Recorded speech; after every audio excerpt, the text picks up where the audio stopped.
ഞാൻ ഒരു മുന്നിൽ കരഞ്ഞിട്ടില്ല. പക്ഷെ നിങ്ങൾ എല്ലാവരും എന്നെ വെടിയെന്നാ വിളിക്കുന്നത്. ഞാൻ എത്ര കഷ്ടപ്പെട്ട.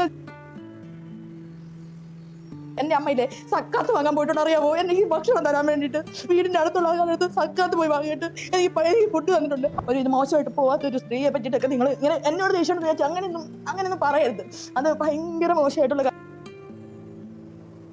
വേശ്യാവൃത്തിയിൽ ഏർപ്പെട്ട് ജീവിക്കുക എനിക്ക്. പക്ഷെ നമ്മളെ അറയ്ക്കൽ ശ്രീലക്ഷ്മി, എനിക്ക് മനസ്സിലായ കാര്യങ്ങളിൽ എനിക്കിങ്ങനെ ഈ പറയുന്ന പോലെ ശ്രീലക്ഷ്മിയുടെ സൈക്കോളജി എന്ന് അറിയത്തില്ല. അങ്ങനെ കണ്ട ഉടനെ സൈക്കോളജി അറിയാനും മാത്രം കഴിവുള്ള ആളെന്നുള്ള എക്സ്പീരിയൻസ് ഉള്ള ആൾക്കാർ കൂടെ ഉണ്ടല്ലോ, അവരോട് ചോദിക്കുക. എനിക്ക് മനസ്സിലായ കാര്യം, ശ്രീലക്ഷ്മിക്ക് ചെറുപ്പത്തിൽ അച്ഛനിൽ നിന്നും തുടങ്ങി ഒരുപാട് ആണുങ്ങളിൽ നിന്ന് വളരെ മോശമായിട്ടുള്ള എക്സ്പീരിയൻസ് ഉണ്ടായിട്ടുണ്ടായിരിക്കാം. അതുകൊണ്ട് തന്നെ ചെറുപ്പത്തിൽ തൊട്ട് ആ ഒരു ട്രോമ ശ്രീലക്ഷ്മിക്ക് ഉണ്ടാവും.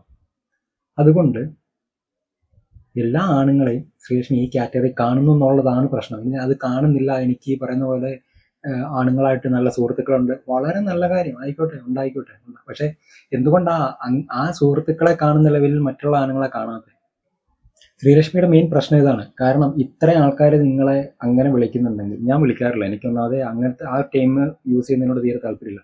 തെറി പറഞ്ഞിട്ടുണ്ടായിരിക്കാം. ശ്രീലക്ഷ്മിയെ ഫെമിനിച്ചി എന്ന് വിളിച്ചിട്ടുണ്ട്, ഫെമിനിച്ചി വിശ്വസർപ്പം ഞാൻ വിളിച്ചിട്ടുണ്ട്, എൻ്റെ ഏതൊരു വീഡിയോയിൽ ഞാൻ അത് വിളിച്ചിട്ടുണ്ട്, ഇതൊക്കെ ചെയ്തിട്ടുണ്ട്. ഇതൊക്കെ ആ വിമർശനത്തിന്റെ രീതി കണ്ടാൽ മതി. അതെല്ലാം ശ്രീലക്ഷ്മി എന്ന് പറയുന്ന വ്യക്തിയുടെ ആശയത്തിനോടുള്ള അഭിപ്രായ വ്യത്യാസമോ അതിനോടുള്ള വിമർശനം രൂക്ഷമായിട്ട് വിമർശിക്കാം.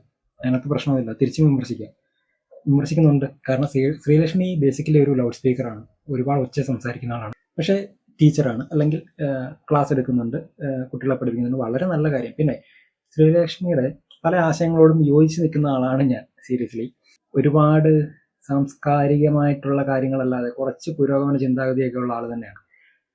പക്ഷെ ഈ ഫെമിനിസം എന്ന് പറഞ്ഞ് കൊണ്ടു നടക്കുന്നത് സത്യത്തിൽ നിങ്ങൾ ചെയ്യുന്നത് സ്ത്രീകൾക്ക് വേണ്ടി എന്തെങ്കിലും ചെയ്യുകയല്ല നിങ്ങളുടെ ഫെമിനിസം, പുരുഷന്മാർക്കെതിരെ എന്തെങ്കിലും ചെയ്യുകയാണ് നിങ്ങളുടെ ഫെമിനിസം. അതാണ് പ്രശ്നം.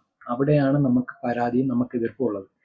ശ്രീലക്ഷ്മി എന്ന് പറയുന്ന വ്യക്തിയോട് നമുക്ക് യാതൊരു പ്രശ്നമില്ല. നിങ്ങളുടെ ആശയത്തിനോട് വിയോജിക്കുന്നു, അതെപ്പോഴും വിയോജിക്കും.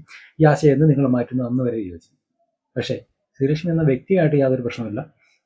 വ്യക്തിയെ സാധാരണ ഏതൊരു മനുഷ്യരെയും റെസ്പെക്ട് ചെയ്യുന്ന പോലെ. പക്ഷെ അത് ആണായാലും പെണ്ണായാലും നമ്മൾ റെസ്പെക്ട് അർഹിക്കണം, അതൊരു പ്രശ്നമാണ്. പലപ്പോഴും ശ്രീലക്ഷ്മിയുടെ വായിൽ നിന്ന് വരുന്ന വാക്കുകളൊന്നും മറ്റുള്ളവരിൽ നിന്ന് റെസ്പെക്ട് നേടാൻ മാത്രം വാല്യുബിൾ ആയിട്ടുള്ളതോ അല്ലെങ്കിൽ അത്രയ്ക്ക് സ്റ്റാൻഡേർഡ് ആയിട്ടുള്ളതോ അല്ല.